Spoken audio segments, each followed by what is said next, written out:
In this video, we are going to understand about the impacts of the environment on human behavior and as well as the impact of human behavior on environment.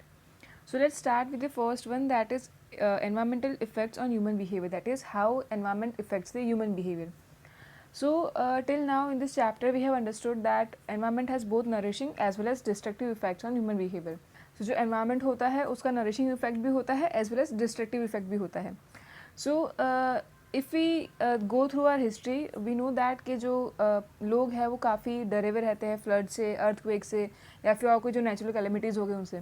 सो एक तरह से ये उसका destructive effect हो गया environment का. While अगर हम नरिशिंग इफेक्ट देखें तो अगर हम कोई सैनिक जगह पे जाते हैं सो हमें वहाँ जाके जो है मेंटल रिलैक्सेशन मिलता है, तो एक तरह से ये नरिशिंग इफेक्ट हो गया उसका. सो इसी वे में जो है काफ़ी सारे इफेक्ट्स है यहाँ पे हम देखेंगे. तो the first one is noise pollution. Now noise pollution होता क्या है? So any sound which is unpleasant to a person is considered as noise, और अगर वो ज़्यादा हो तो हम उसको नॉइज़ पोल्यूशन कहते हैं. सो कोई भी साउंड जो अनप्लेजेंट हो, जिसको हम अच्छा फील नहीं करते हैं, तो उसको हम नॉइज़ कहते हैं. एंड ये नॉइज़ से जो है नॉइज़ पोल्यूशन क्रिएट होता है. सो इंडस्ट्री और जो टेक्नोलॉजिकल एडवांसेस होते हैं इस इनके बेसिस पे जो है काफ़ी नॉइज़ पोल्यूशन इंक्रीज़ हुआ है. एंड जो साउंड है, जो अननेसेसरी साउंड है या जो अनवांटेड साउंड है, उसकी जो है काफ़ी नेगेटिव इफेक्ट्स देखे गए हैं पर्सन के ऊपर. और जब ये साउंड, जो अनवांटेड साउंड या अनप्लेजेंट साउंड जो होती है, वो नेगेटिव इफेक्ट्स पर्सन पे क्रिएट करती है, तो हम उसको नॉइज़ कहते हैं. सो ये जो डिस्ट्रप्शन है जो नॉइस से क्रिएट होता है वो साइकोलॉजिकल नेचर का होता है या फिर वो इमोशनल नेचर का होता है. सो बेसिकली जब हम नॉइस पोल्यूशन की बात कर रहे होते हैं तो इसका इफेक्ट जो हमें देखने मिलता है, जो एनवायरनमेंट है जहाँ पे नॉइस बहुत ज़्यादा है, अगर वैसे एनवायरनमेंट में जो इंडिविजुअल रह रहा है तो उसका जो साइकोलॉजिकल इम्पैक्ट है वो इंसान पे देखने मिलेगा, और ऑल्सो जो इमोशनल इम्बैलेंस है वो पर्सन में हमें देखने मिलता है. सो बेसिकली जैसे कि बात करें तो सिर्फ साइकोलॉजिकल ही नहीं बल्कि फिजियोलॉजिकल इफ़ेक्ट्स भी जो है sound pollution and noise pollution के हमें देखने मिलते हैं. जैसे कि for example we have like high level of arousal, stress, disturbance in concentration, reduction in reading ability and performance etcetera. So इस तरह से जो हमारे फिजियोलॉजिकल साइकोलॉजिकल इफ़ेक्ट्स हैं साउंड के, हमें वो जो नॉइज़ के वो हमें देखने मिलते हैं. अपार्ट फ्रॉम दैट ये जो एडवर्स इफ़ेक्ट्स हैं नॉइज़ के, वो किस तरह से होंगे या कितने उसकी इंटेंसिटी क्या होगी या कैसा रहेगा, वो कुछ फैक्टर्स भी डिपेंड करता है. कि जो नॉइज़ पोल्यूशन है वो एक पर्सन को किस हद तक इफ़ेक्ट करेगा, वो कुछ फैक्टर्स पे डिपेंड करता है. जैसे कि नॉइज़ की इंटेंसिटी क्या है, वो कितना प्रिडिक्टेबल है, कितना कॉम्प्रिहेंसिव है पर्सन के लिए. तो ये सारे फैक्टर्स को देख के जो है नॉइज़ का जो इफेक्ट है पर्सन पे, जो नॉइज़ एनवायरनमेंट है उसका इफेक्ट जो पर्सन पे है वो देखने मिलता है. फॉर एग्जाम्पल जैसे कि नॉइज़ की इंटेंसिटी बहुत ज़्यादा है एटमॉस्फेयर में या जो एनवायरनमेंट में, तो उस टाइम पे जो है पर्सन अपनी फिजिकल और साइकोलॉजिकल एनर्जी को ज़्यादा यूज़ करता है और उसको जल्दी फटीग फील होगा, जल्दी जो है उसको टायर्डनेस फील होगी. बट अगर मान लो कि इंटेंसिटी कम है नॉइज़ की, तो इट मे हैपन कि जो पर्सन है वो उसको थोड़ा कोप अप कर पा रहा है एंड उसका जो इफेक्ट है वो थोड़ा रिड्यूस हो जाता है. अपार्ट फ्रॉम दैट अगर हम प्रिडिक्टेबिलिटी की बात करें, सो जो नॉइज़ है वो जितना प्रिडिक्टेबल होगा उतना ही उसका जो इफेक्ट है पर्सन पे कम देखने मिलेगा, उसका इम्पैक्ट जो है कम हो जाता है. फॉर एग्जांपल अगर मान लो आप एक रूम में बैठ के स्टडी कर रहे हैं, फोकस करके आप पढ़ाई कर रहे हैं, एंड सडनली आपका जो फेवरेट सॉन्ग है वो एनवायरनमेंट में बजने लगे. दो वो आपका फेवरेट सॉन्ग है लेकिन आपके फोकस पे जो है इम्पैक्ट हो रहा है, तो वो आपके लिए वो नॉइज़ क्रिएट हो जाएगा. एंड उसके जो प्रिडिक्टिबिलिटी थी, आप प्रिडिक्ट नहीं कर पाए थे कि अभी जो ये है सॉन्ग चालू हो जाएगा, तो उसका जो है एडवर्स इफेक्ट आप पे देखने मिलता है. इट मे पॉसिबल कि आपका फोकस आप लूज़ कर दे, आप पढ़ाई ठीक से नहीं कर पाए एंड आपको जो है वो लर्निंग में थोड़ा उस टाइम पे जो है डिस्टर्बेंस आपको फील हो. सो इस तरह से जो प्रिडिक्टेबिलिटी है वो भी लाइक नॉइज़ के अंदर जो है उसका इफेक्ट कितना रहेगा वो उस पर डिपेंड करता है. देन उसका कॉम्प्रिहेंशन क्या है पर्सन के लिए. सो जो पर्सन है किस तरह से वो नॉइज़ को कॉम्प्रिहेंड कर रहा है उस पर भी डिपेंड करता है कि उसका इम्पैक्ट कितना आएगा. Now if a person know कि जैसे कि लाइक वो साउंड को कंट्रोल नहीं कर सकता है, he perceives that he has no control over that or noise, so उसका जो नेगेटिव इफेक्ट है वो रिड्यूस हो जाएगा. दैट इज़ कि अगर इंसान परसीव कर लेता है कि हाँ वो उसको कंट्रोल नहीं कर सकता है नॉइज़ को, सो इन अ वे वहाँ पे जो है नॉइज़ का इम्पैक्ट थोड़ा कम हो जाता है. इसी के साथ में जो साउंड है किस तरह से इवैल्यूएट की जा रही है, कि जो पर्सन है वो उसको किस तरह से इवैल्यूएट कर रहा है. फॉर एग्जांपल अगर जो इंसान है वो उसको इवैल्यूएट करता है कि वो जो साउंड है वो अनप्लेजेंट है, तो उसके लिए वो नॉइज़ हो जाएगा. लाइक और दूसरा अगर कोई इंसान है वो उसको प्रिडिक्ट करता है कि वो बहुत अच्छा है, तो इसके लिए नॉइज़ पोल्यूशन नहीं होगा. फॉर एग्जांपल जैसे कि हम देखें कि पॉप म्यूज़िक होता है, रॉक म्यूज़िक होता है, तो ये जो म्यूज़िक के टाइप है, ये जो जॉनर है, वो कई पर्सन के लिए नॉइज़ पोल्यूशन हो सकते हैं और कईयों के लिए काफ़ी सूदिंग म्यूज़िक हो सकता है। So it depends on the person कि वो किस तरह से उसको इवैल्यूएट कर रहे हैं। इसके अलावा sadness and unpredictability of sound is another reason for unfavourable negative reactions to them. इसके अलावा अगर कोई पर्सन सैड है या फिर वो प्रिडिक्ट नहीं कर पा रहा है, जैसे हमने पहले भी समझा, तो उस टाइम पे भी जो साउंड है वो नॉइज़ में कन्वर्ट हो जाती है एंड उसका जो है नेगेटिव इम्पैक्ट हमें दिखने मिलता है। सो इस तरह से जो है ये नॉइज़ी इन्वायरमेंट जो है वो एक इंडिविजुअल को, जो ह्यूमन बिहेवियर है, उसको इफेक्ट करता है। Now let's move on to the next one, that is air pollution. So as we all know that air is an important environmental factor for the living being. So खाना और पानी के पहले भी हमें जो है एयर चाहिए होती है, ऑक्सीजन चाहिए होता है जीने के लिए। लेकिन वही ये जो एयर है वो क्लीन और फ्रेश हो तो हमारे लिए काफ़ी बेनिफिट रहता है, उसका काफ़ी पॉजिटिव इफेक्ट ह्यूमन बीइंग पे देखने मिलता है। एंड वाइल अगर ये जो है पोल्यूटेड हो जाए तो यहाँ पे जो है डेंजरस जो इफेक्ट है हमें हेल्थ पे वो देखने मिलते हैं। सो बेसिकली ये जो एयर पोल्यूशन होता है वो भी मैन मेड है, मैन मेड प्रोसेसेस की वजह से ही हुआ है।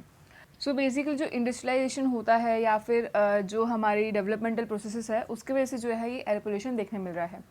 So you may all think कि ये जो एयर पोल्यूशन है वो मैन मेड है। सो बेसिकली एक तरह से ये हो गया कि जो मैन मेड जो ह्यूमन बिहेवियर है उसका इफेक्ट जो है एनवायरनमेंट पे देखने मिल रहा है। वी कैन से दैट कि जो ह्यूमन बिहेवियर है उसका इफेक्ट हमें ये एनवायरनमेंट पे मिल रहा है। बट जब हम यहाँ पे ये पढ़ रहे हैं that is environment effects on human behaviour, तो हमारे यहाँ पे पर्सपेक्टिव ये रहेगा कि कैसा एनवायरनमेंट है उसके अंदर जो ह्यूमन बींग है किस तरह से डिसाइड कर रहे हैं। सो जब हम एयर पोल्यूशन एनवायरमेंटल इम्पैक्ट के वे से देख रहे हैं तो यहाँ पे हम ये स्टडी कर रहे हैं कि हमारे एनवायरनमेंट में ऑलरेडी एयर पोल्यूशन है और अगर कहीं पे एयर पोल्यूशन है तो उसके अंदर जो है इंसानों के ऊपर कैसा असर आता है। ओके सो ये जो एयर पोल्यूशन है वो कहाँ से क्रिएट होता है, जैसे कि जो फैक्ट्रीज़ है या जो व्हीकल्स हैं उनमें से स्मोक्स निकल रही है तो वहाँ पे उससे भी एयर पोल्यूशन क्रिएट होता है, या फिर कोई कोल बर्न कर रहा हो या फिर कोई टोबैको बर्निंग हो रही हो, सो वो भी एयर पोल्यूशन क्रिएट करता है। सो ये जो एयर पोल्यूशन क्रिएट होता है तो एयर पोल्यूशन में कौन कौन सी गैसेस अवेलेबल होती है जिससे हम बोलते हैं जो पॉइजनस गैसेस है, जैसे कि कार्बन मोनोऑक्साइड हो गया, नाइट्रस ऑक्साइड हो गया या फिर सल्फर डाइऑक्साइड हो गया। तो जैसे ये जो गैसेस हो गई ये काफ़ी पॉइजनस रहती है और अगर ये ह्यूमन बॉडी में लाइक एंटर करती है थ्रू ब्रीदिंग तो काफ़ी सारी डिसीज़ होती है, रेस्पिरेटरी डिसीज़ जो होती है वो होती है, या फिर जो है हमारी बर्निंग स्किन्स भी जो है रिपोर्ट करी गई है। इनसे जो है कैंसर भी रिपोर्ट किया गया है एंड ऑल्सो इसके अलावा भी काफ़ी सारी डिसीज़ होती है, जैसे अस्थमा हो गया। तो ये सारी डिसीज़ जो है वो कॉज होती है ये सब पॉइजनस गैसेस की वजह से, और ये जो पॉइजनस गैसेस है वो हमारे एयर पोल्यूशन की वजह से जो है हमें यहाँ पे हमारे एनवायरनमेंट में मिलती है। नाउ जब अगर हम पहले टाइम की बात करें तो काफ़ी सारे सिटीज़ वगैरह ऐसे थी जो बहुत क्लीन थी, but because of this man made processes, because of this developmental और इंडस्ट्रियलाइजेशन जो ये सिटीज़ है उनमें भी जो है पोल्यूशन देखने मिलने लगा है। जैसे कि there are some cities name Buenos of Argentina, that is the capital of Argentina, then Denver of Colorado, Madrid of Spain, then Rome capital city of Italy. ये जो थे पहले सारे क्लीन एयर के लिए जाने जाते थे, बट यहाँ पे अब जो है पोल्यूशन देखने मिल रहा है। Apart from that if you talk about R India, तो जो ये भोपाल, बेंगलुरु, चंडीगढ़ है वो भी जो है मोस्ट पॉल्यूटेड सिटीज़ हो गई है। Even nowadays in our news Delhi भी काफ़ी ज़्यादा न्यूज़ में रह रहा है because of this pollution, because of the smog that is there in Delhi. So ये भी काफ़ी जो है हमें इंडिया में जो है पोल्यूटेड सिटीज़ हमें देखने मिल रही है। बट इसके अलावा there are 2 cities name Singapore and Kuala Lumpur जो अभी भी पोल्यूशन फ्री सिटीज़ हैं। इसके अलावा there is a country name Bhutan जो कि कार्बन नेगेटिव सिटी है। दैट इज़ कि वहाँ से जो कार्बन रिलीज़ होता है वो नेगेटिव मीन्स कि जितना कार्बन वो कंट्री रिलीज़ कर रही है उससे ज़्यादा उनका जो नेचुरल जो रिजर्व है वो वहाँ पे जो है ऑक्सीजन रिलीज़ कर रहा है। जो वहाँ के फॉरेस्ट वगैरह हो गए वो इतने डेंस है कि वहाँ पे ऑक्सीजन क्रिएट हो रहा है as compare to carbon dioxide.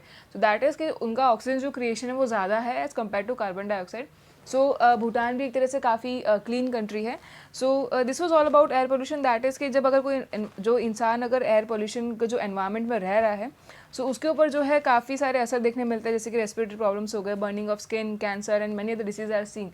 So this was way like कैसे एनवायरनमेंट जो है एयर पोल्यूशन वाला जो एनवायरनमेंट है वो किस तरह से ह्यूमन बिहेवियर पे इफेक्ट करता है। Okay, now the next one is pollution of crowding और डेंसिटी। नाउ क्राउडिंग कब होती है? So crowding occurs when large number of people live in a limited space. So जब कोई लिमिटेड स्पेस है उसमें काफ़ी सारे लोग रह रहे हो तो उस टाइम पे जो है क्राउडिंग होती है।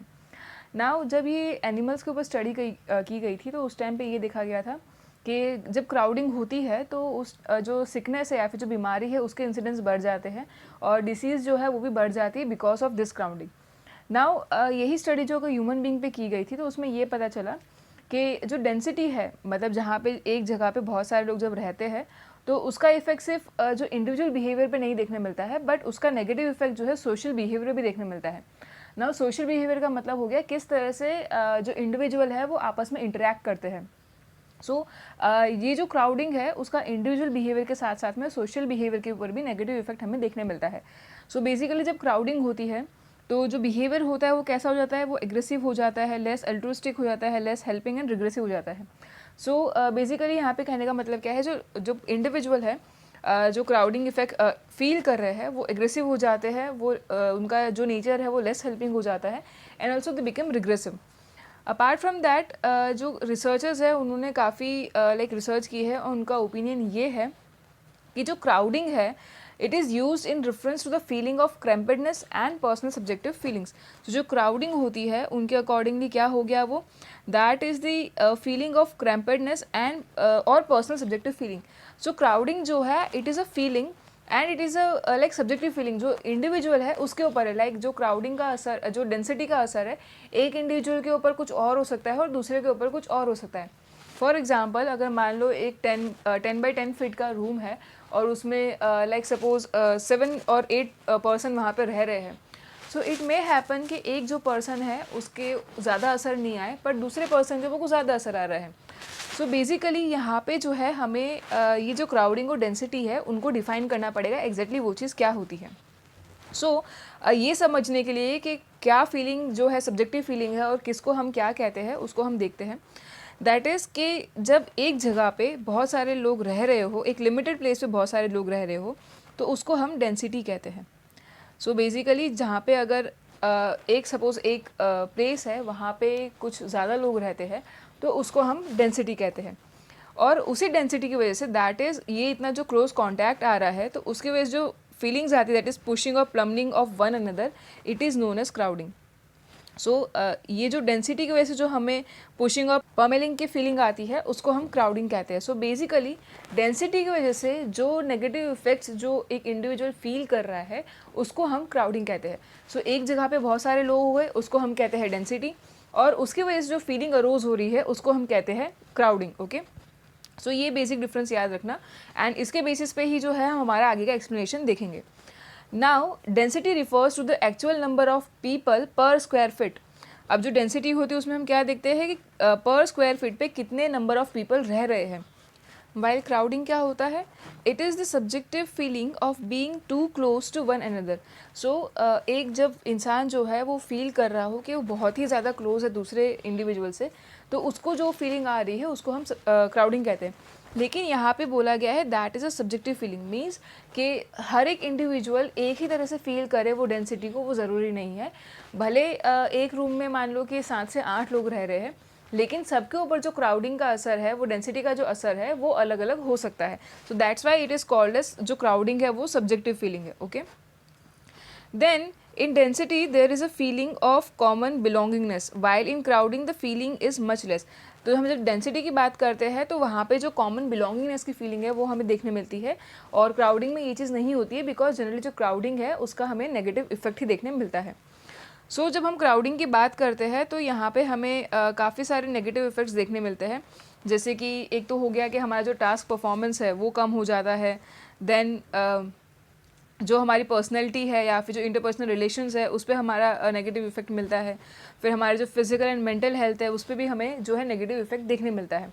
इसके अलावा there are certain obstruction in goal achievement, undesirable interference, mental and physical discomfort can be seen because of this crowding. Also जो हमारा सोशल बिहेवियर है वो भी हमारा इफेक्ट लाइक अफेक्ट होता है because of this crowding.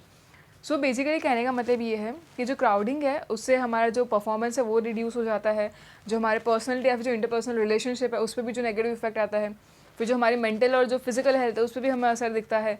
Because we know that जगह crowding हो रही है, डेंसिटी बहुत ज़्यादा है, तो वहाँ पे लाइक हमको मेंटली पीस तो मिलेगा ही नहीं, इसके अलावा देयर आर हाई चांसेस कि जो कम्युनिकेबल डिसीज़ है उसके भी लाइक चांसेस बढ़ जाते हैं, तो हमारी फिजिकल हेल्थ पे भी वो जो है नेगेटिव इफेक्ट कर सकता है।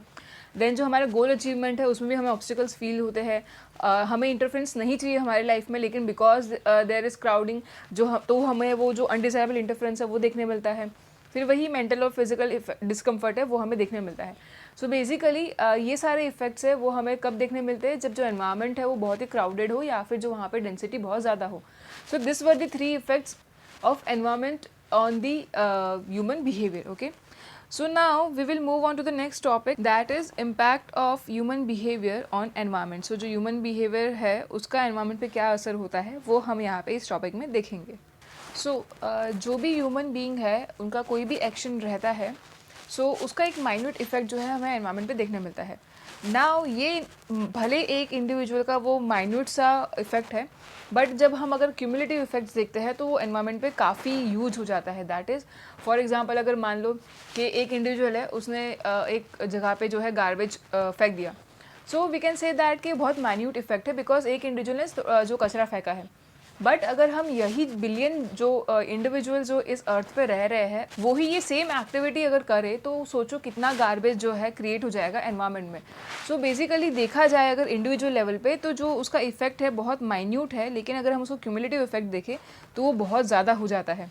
सो फॉर एग्जाम्पल अगर मान लो कोई पर्सन जो है कार ड्राइव कर रहा है, स्प्रे अगर यूज़ कर रहा है, कुकिंग फूड कुक कर रहा है, या फिर जो है कुछ गार्बेज क्रिएट कर रहा है, तो इसे एनवायरनमेंट में जो है काफ़ी सारा जो है उसका जो इफेक्ट है वो देखने मिलता है.